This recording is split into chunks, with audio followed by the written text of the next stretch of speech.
अरे बच्चों, तुम दोनों इतनी तेज बारिश में घर के बाहर क्या कर रहे हो? कितनी जोर से बिजली कड़क रही है। जल्दी से घर के अंदर चलो वरना तुम दोनों को बुखार आ जाएगा।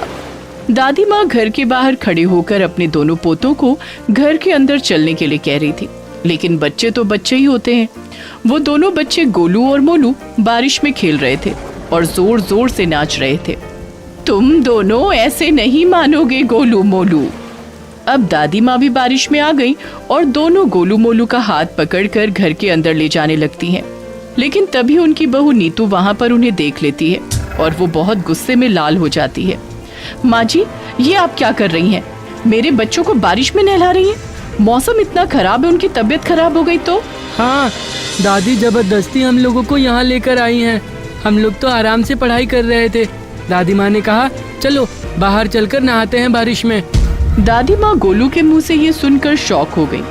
उन्होंने दोनों बच्चों को देखा और बिना कुछ बोले वहां से चली गई। अब चलो तुम दोनों भी घर के अंदर चलो। बहुत दादी की बात मानते हो ना तुम लोग। चलो भी बताती हूँ तुम दोनों को मैं। इन दोनों सास बहू में किसी न किसी गलतफहमी के कारण आपस में कभी नहीं बनती थी। शाम को नीतू अपनी सासू माँ की बुराई अपने पति विनोद से करने लगी। तुम अपनी माँ को समझाते क्यों नहीं हो? मेरी सहेलियों की सासू माएं कितनी अच्छी हैं। वो सभी अपने पोतों से कितना प्यार करती हैं, उन्हें अपने बच्चे जैसा समझती हैं, पर एक मेरी सासू माँ है कि उन्हें कुछ समझती ही नहीं। अरे ऐसा क्या हो गया नीतू? तुम जब देखो तब माँ के बारे में उल्टा सीधा ही बोलती रहती हो। कोई ना कोई शिकायत ही किया करती हो। बताओ अब क्या हो गया? अरे दिन में बाहर इतनी तेज बारिश हो रही थी, आसमान में बादल कड़क रहे थे। गोलू को वैसे ही सर्दी जल्दी लग जाती है, पर सासू माँ उन दोनों के साथ बारिश में भीग रही थी। वो जबरदस्ती हमारे बच्चों को बारिश में ले गई थी। गोलू ने ऐसा खुद बताया। अरे तो बारिश में भीगने में क्या प्रॉब्लम है? बच्चों को थोड़ा बारिश वगैरह में भीगना चाहिए, धूप में रहना चाहिए। हमेशा उन्हें आराम दोगी तो वो कमजोर हो जाएंगे। और मेरी माँ अपने दोनों पोतों से बहुत प्यार करती हैं, तभी तो बच्चों के साथ दोस्त बनकर बारिश में भीगने चली गई। अब तुम ही सोचो, इस उम्र में वो बारिश में भीगने वाली है। तुम्हें तो कुछ भी समझाने का कोई फायदा नहीं। अब समझाने में भी कोई फायदा या नुकसान होता है क्या? हर बात को इतना सीरियसली लेने की कोई जरूरत नहीं है। सो जाओ चुपचाप, ज्यादा टेंशन मत लो। बारिश में भीगने से कुछ नहीं होता, मेरे बच्चे मर्द है। विनोद चादर ओढ़कर सो जाता है और उसकी पत्नी नीतू मुंह बनाकर दूसरी तरफ लेट जाती है।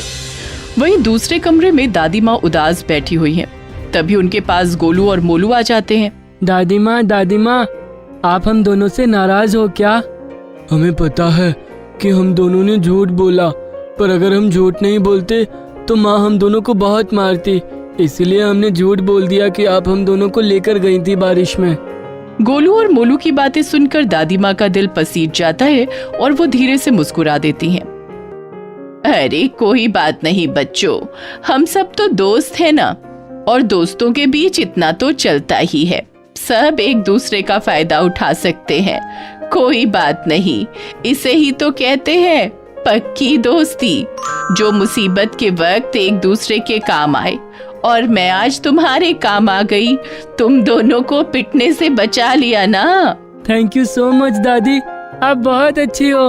हाँ वो तो मैं हूँ ही। अब तुम लोग जाओ, कल सुबह एग्जाम है ना, सो जाओ जाकर अपने कमरे में। पढ़ाई तो हो ही गई। ठीक है दादी माँ, लेकिन आप ये सब मम्मी को मत बताना, वरना वो हम दोनों का पिछवाड़ा सुझा देंगी।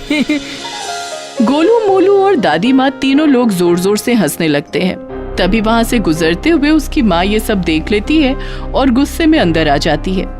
माँ जी, आपको पता है ना कि कल इन दोनों का एग्जाम है, रात के 12 बजने वाले हैं और आप यहाँ पर हंसी मजाक करने में लगी हुई हैं। चलो चलो तुम दोनों सो जाओ जाकर। इस बार एग्जाम में अच्छे नंबर नहीं आए ना तो देख लेना।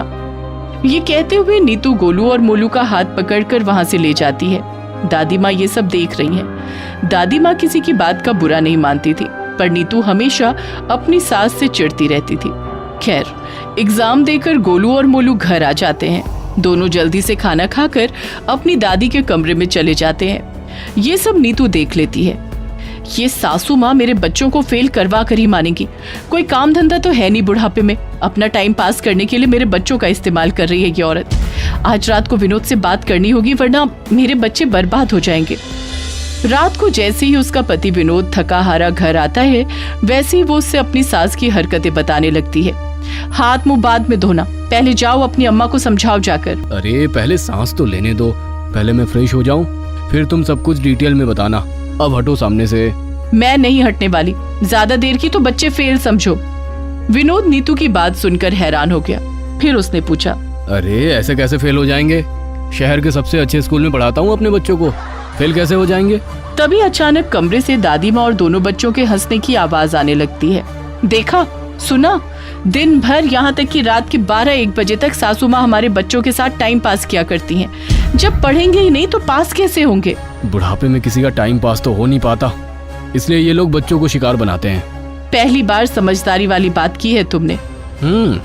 और जब मैंने तुम्हें पसंद किया था वो समझदारी वाली बात नहीं थी क्या? अब टाइम ना वेस्ट करो और जाओ अपनी माँ को समझाओ। विनोद गुस्से में अपनी माँ के कमरे में चला जाता है। वहाँ पर बच्चों के साथ दादी माँ हंस खेल रही थी। विनोद को ये सब देखकर और गुस्सा आ जाता है। गोलू मोलू, जाओ चुपचाप अपने कमरे में पढ़ाई करो, जाओ। दोनों बच्चे वहाँ से चले जाते हैं। इधर विनोद आज ठान कर आया था कि वो बच्चों को उनसे अलग करके ही रहेगा, वरना गोलू मोलू फेल हो जाएंगे। पर उसे कोई तरीका समझ नहीं आ रहा था कि आखिर दादी को गोलू मोलू से कैसे दूर किया जाए। इसलिए वो बिना कुछ बोले ही वापस चला आया अपने कमरे में। बस हवा निकल गई ना। अरे मुझे उस वक्त समझ में नहीं आया कि क्या करूं। अम्मा को या बच्चों को समझाकर हम लोग पहले ही देख चुके हैं, उससे कोई फायदा नहीं हुआ। तभी नीतू के खुराफाती दिमाग में आइडिया आता है। मेरे पास एक तरीका है। हाँ तो जल्दी बताओ फिर। अम्मा बच्चों का सहारा सिर्फ इसलिए लेती हैं ताकि उनका टाइम पास हो सके।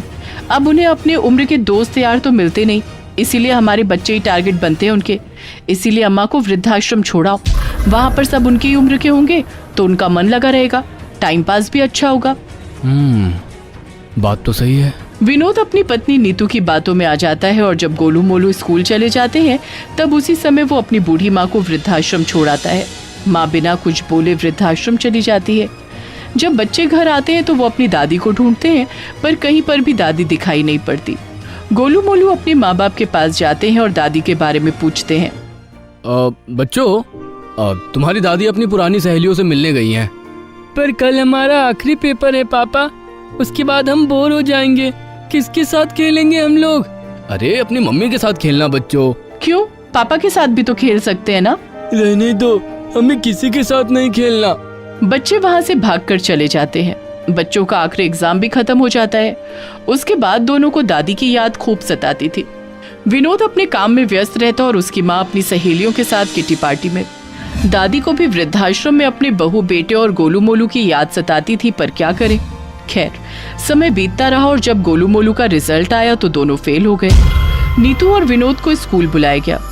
प्रिंसिपल ने कहा, ये दोनों केवल एक सब्जेक्ट में फेल हुए हैं।